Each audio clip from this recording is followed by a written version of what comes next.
Burkina Faso, which is this news. Next one comes from your favorite news organization. Yes.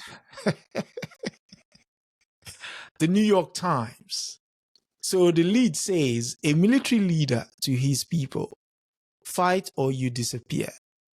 I've highlighted some key aspects and you will see why. The West African nation of Burkina Faso was once known for its lively art scene.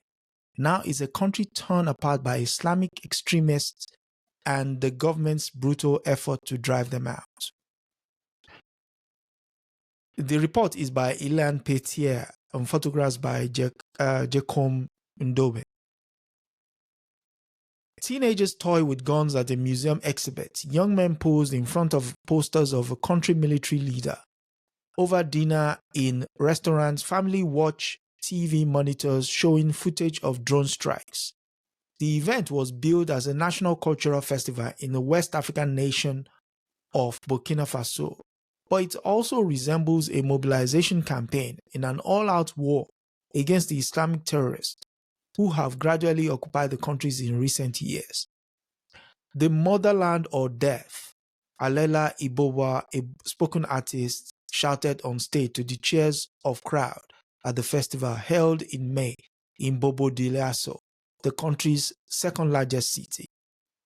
Burkina Faso has long been known for its international film festival and art scene, but as extremists affiliated with the Islamic States and Al-Qaeda have turned a swath of West Africa into the world's epicenter of terrorism, Burkina Faso has been the hardest hit. Okay. Now, a recent trip across the country and interviews with civilians and analysts revealed a nation torn apart by escalating violence perpetrated by both Islamic fighters and the military in its brutal effort to defeat them.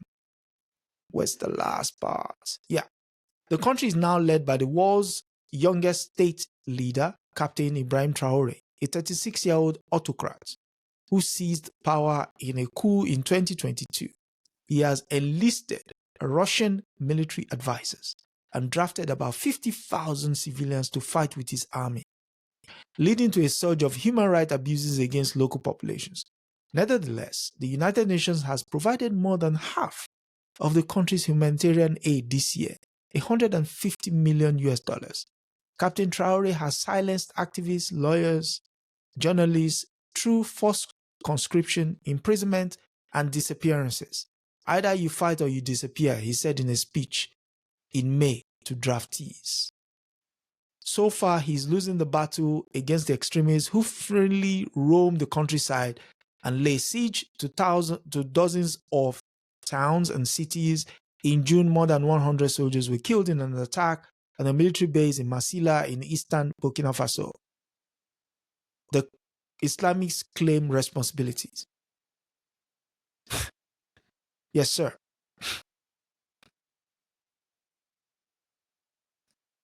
Can you hear me?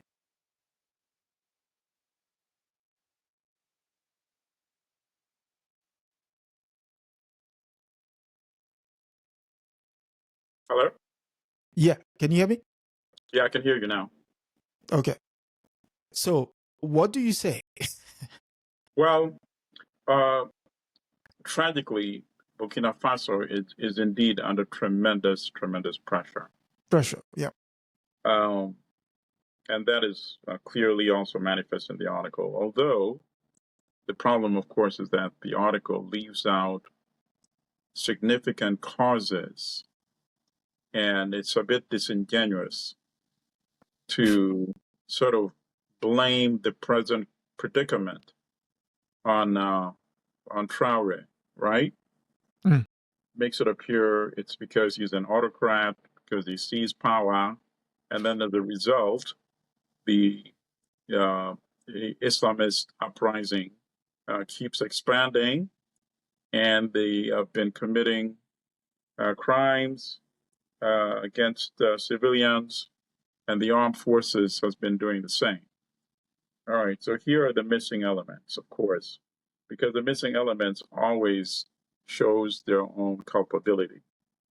And of course, as you know, The reason why Burkina Faso is no longer seen as this beacon of arts, and also it's very disingenuous. When it was seen as the beacon of art and culture, that was at the same time when it was also seen as a beacon of revolutionary fervor, correct? Yes, Under correct, Thomas correct, Sankara. So even though correct. they mention him tangentially Yes, without acknowledging that it was, of course, because of his revolutionary drive and fervor that the arts, culture, music, cinema also flourished yes, because he saw these as inseparable. They went hand in hand.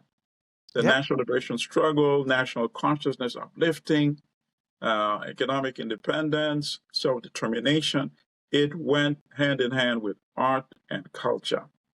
mm, So they want to just allude to one thing without showing that it was because of a revolutionary leader.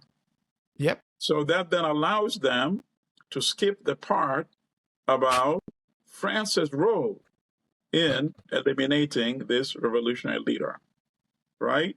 And then, of yes. course, they never mentioned the word Gaddafi.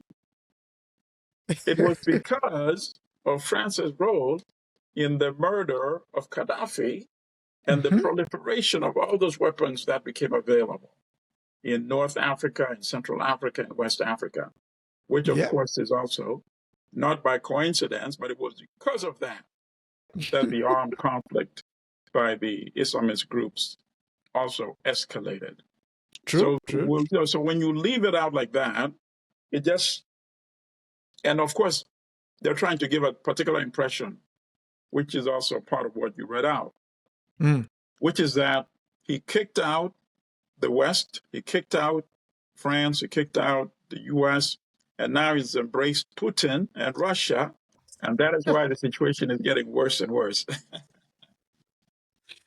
And you also Completely mentioned, disingenuous, but if you don't have sufficient background, of course, you're going to fall for this particular narrative.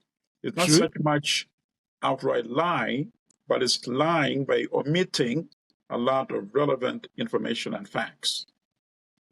and then goes on to say that despite all of this, him being 36-year-old, seizing power in a coup, enlisting Russian military advisors, and drafted 50,000 civilians to fight with his army, the United States has still provided more than half of the country's humanitarian aid. And what was it? Again, What was it? Like $150 million? $150 million. What is that? What is that? What is $150 million? That You is know, the United States that's being preposterous. That's peanuts. That's chicken feed. You know, and you even mention that as if it's something significant. It's just amazing. Africans are supposed to be a whole country are supposed to be appreciative of $150 million. First of yeah, all, if these countries get the revenue that they deserve for the resources that they deserve, they would not need the chicken feed, $150 million. $150 million is the kind of money that some athletes blow in one weekend when they take friends to the casinos, right? correct, correct. Amazing. But Africans are supposed to bow and say, "Oh, Your Gracious Highness, thank you for your $150 miserable dollars." It's just amazing, you know?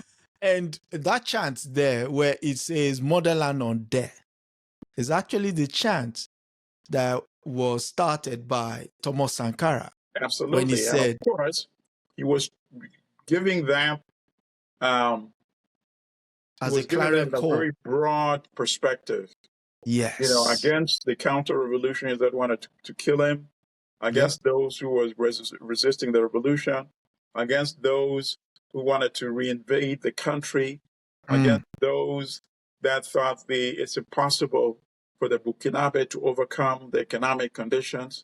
So it was yep, yep, a very broad umbrella. It wasn't as if very specific, the way he's giving it. He's giving the mm, impression that, okay, if you don't volunteer to fight against the Islamists, you're going to be killed. This is exactly. It's murderland or death.